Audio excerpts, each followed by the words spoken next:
আমাদের সবার কোনো না কোনো মাকসাদ থাকে, যেটা পূরণ হওয়ার জন্য আমরা আল্লাহর কাছে অনবরত দোয়া করে যাই।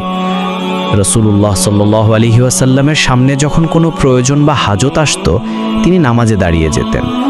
দীর্ঘ সময় নিয়ে রুকু সিজদা করে আল্লাহর কাছে ওই হাজতটা পূর্ণ হওয়ার দোয়া করতেন। আমরা কেউ কেউ উত্তম জীবনসঙ্গীর খোঁজে আছি, কেউ বা ঋণ থেকে মুক্তি পেতে যাচ্ছি, কেউ মা হতে চাচ্ছি, কারো হয়তো টাকার ভীষণ প্রয়োজন, সংসারে শান্তি প্রয়োজন। মোট কথা, আমাদের সবার কোনো না কোনো গুরুত্বপূর্ণ হাজত আছে, যা পূরণ হওয়াটা খুবই দরকার। অতি দ্রুত কল্যাণকরভাবে আপনার চাওয়াগুলো পূরণ হওয়ার জন্য একটা আমল শিখিয়ে দেই। প্রতিদিন যখনই সময় হবে বা শেষ রাতে হলে ভালো হয়, 2 রাকাত নফল নামাজের নিয়তে দাঁড়িয়ে যাবেন এবং খুশু খুজুর সাথে দীর্ঘ সিজদা দিয়ে নামাজ আদায় করবেন।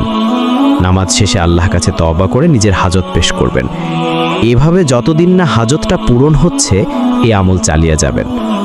উত্তম কিছু পেতে গেলে, জীবনটা উত্তমভাবে গড়তে হলে আল্লাহর দিকে ফেরার বিকল্প নেই।